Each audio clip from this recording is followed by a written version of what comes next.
புதுக்கோட்டை சட்டமன்ற தொகுதியின் திமுக, அதிமுக, தாவேகாவில் யார் யாருக்கு சீட்? புதுக்கோட்டை தொகுதியை பொறுத்தவரை அதிமுகவின் பலம் குறைந்து காணப்படுகிறது. திமுகவிற்கு ஆதரவான தொகுதியாகவே இது இருந்து வருகிறது. புதுக்கோட்டை மாவட்டம் புதுக்கோட்டை சட்டமன்ற தொகுதியின் கள நிலவரம் தேர்தல் திருவிழா 2026 காணலாம் பாருங்கள்.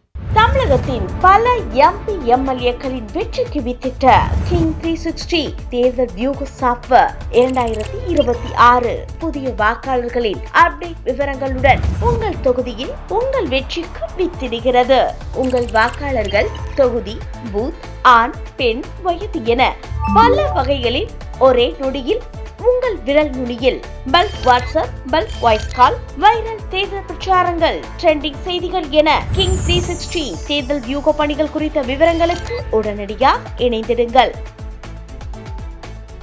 அகில இந்தியாவே உற்று நோக்கக்கூடிய தமிழக சட்டமன்ற தேர்தல் இன்னும் ஒரு சில நாட்களில் நடைபெற இருக்கிறது. அனைத்து கட்சிகளும் கூட்டணி பேச்சுவார்த்தை, தொகுதி பங்கீடு மற்றும் வேட்பாளர் தேர்வு என விறுவிறுப்பாக இருந்து வரும் நிலையில் முக்கிய கட்சிகளின் உத்தேச வேட்பாளர் பட்டியலை உங்கள் கிங் 360 வெளியிட்டு வருகிறது. இந்த வகையில் புதுக்கோட்டை மாவட்டம் புதுக்கோட்டை சட்டமன்ற தொகுதியின் கள நிலவரம் தேர்தல் திருவிழா 2026 காணலாம் வாருங்கள். புதுக்கோட்டை சட்டமன்ற தொகுதியில் திமுக, அதிமுக, தாவேகாவில் யார் யாருக்கு சீட்? யார் போட்டியிட்டால் வெற்றி வாய்ப்பு யாருக்கு? புதுக்கோட்டை மாவட்டம் 1974ஆம் ஆண்டு திருச்சிராப்பள்ளி மற்றும் தஞ்சாவூர் மாவட்டங்களின் பகுதிகளை கொண்டு தனி மாவட்டமாக உருவாக்கப்பட்டது. இந்த மாவட்டத்தில் மொத்தம் 6 சட்டமன்ற தொகுதிகள். அதில் முக்கியமான தொகுதி சட்டமன்ற தொகுதியாக பார்க்கப்படுவது புதுக்கோட்டை தொகுதி. இந்த தொகுதி திருச்சிராப்பள்ளி மக்களவை தொகுதியின் ஒரு பகுதியாக இருந்து வந்துள்ளது. இந்த தொகுதியில் பாறை குடைவரை கோயில்கள், பழங்கால ஓவியங்கள் மற்றும் தொல்லியல் சிறப்புமிக்க இடங்கள் இங்கு நிறைந்துள்ளது. இத்தொகுதியில் முத்தரையர், கள்ளர் மற்றும் பட்டியல் சமூகத்தினர் அதிக அளவில் வசிக்கின்றனர். புதுக்கோட்டை தொகுதியில் விவசாயம், நெல் சாகுபடி அதிகம் உள்ளது. நவீன அரிசி ஆலைகள்,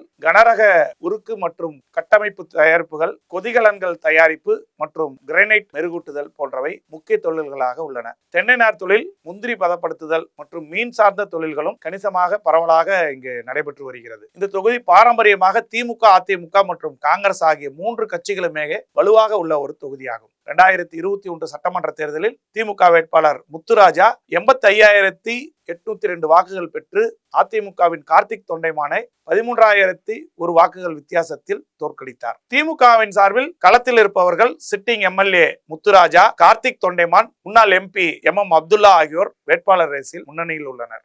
கார்த்திக் தொண்டைமான் கடந்த 3 தேர்தல்களில் தொடர்ந்து அதிமுக வேட்பாளராக களமிறங்கினார். அதில் 2012ஆம் ஆண்டு நடந்த இடைத்தேர்தலில் மட்டும் வெற்றி பெற்றார். இவர் திமுகவில் இணைந்து விட்டதால் இந்த முறை அதிமுக சார்பில் புதிய வேட்பாளர்களுக்கு வாய்ப்பு வழங்கப்படும் என தெரிகிறது. அதன்படி அதிமுக சார்பில் இந்த தேர்தலில் பழனிவேல், நெடுஞ்செழியன், கருப்பையா ஆகியோர் வேட்பாளராக களமிறங்க முயற்சித்து வருகிறார்கள். நாம் தமிழர் கட்சியின் சார்பாக எழிலரசி வேட்பாளராக அறிவிக்கப்பட்டுள்ளார். தமிழக வெற்றி கழகத்தின் சார்பில் புதுக்கோட்டை மத்திய மாவட்ட செயலாளர் பர்வேஷ், மாவட்ட பொருளாளர் தனசேகரன் ஆகியோரில் ஒருவருக்கு வாய்ப்புள்ளதாக தெரிகிறது. தொகுதியை பொறுத்தவரை நிறைய கோரிக்கைகள் முன்வைக்கப்படுகிறது. புதுக்கோட்டை நகராட்சி மாநகராட்சியாக தரம் உயர்த்தியும், நகருக்குள் நிலவும் கடும் போக்குவரத்து நெரிசலை தவிர்ப்பதற்காக புறவழிச்சாலைகள், மேம்பாலங்கள் இதுவரை அமைக்கப்படவில்லை, சாலைகளை புதுப்பிக்கப்படவில்லை என்ற குற்றச்சாட்டு பலமாக இருக்கிறது. மாநகராட்சி எல்லைகளை விரிவுபடுத்த வேண்டும். புதுக்கோட்டை தொகுதியில் உள்ள வனத்துறைக்கு சொந்தமான இடங்களில் தைல மரங்களை அகற்றி நீர்மட்டத்தை உயர்த்தும் வகையில் பனைமரக்காடுகள் உருவாக்க வேண்டும். ஆட்சியர் அலுவலக வனப்பகுதியில் மயில்களுக்கு சரணாலயம் அமைக்க வேண்டும். நகரின் பல பகுதிகளில் உள்ள குடிநீர் விநியோக பிரச்சனைகள், கழிவுநீர் அகற்றும் பிரச்சனைகள் சரி செய்ய வேண்டும் என்பதெல்லாம் இந்த தொகுதியின் மக்கள் முன்வைக்கும் மிகப்பெரிய கோரிக்கைகளின் பட்டியலாக இருந்து வருகிறது. புதுக்கோட்டை தொகுதியை பொறுத்தவரை அதிமுகவின் பலம் குறைந்து காணப்படுகிறது. திமுகவிற்கு ஆதரவான தொகுதியாகவே இது இருந்து வருகிறது. இருந்தபோதும் இந்த முறை தாவேகா மற்றும் நாம் தமிழர் கட்சியின் சார்பில் வேட்பாளர்கள் களமிறங்குவதால் தொகுதியின் வெற்றியை கணிக்க முடியவில்லை. இந்த தொகுதியின் வெற்றி இறுதியில் எப்பொழுதும் போல் திமுகவுக்கு சாத்தியமாகுமா அல்லது அதிமுக தாவேகாவின் வாக்கு பிரிப்பால் வெற்றி வாகை சூடுமா என்பதை பொறுத்திருந்து பார்க்கலாம். அதுவரை காத்திருப்போம்.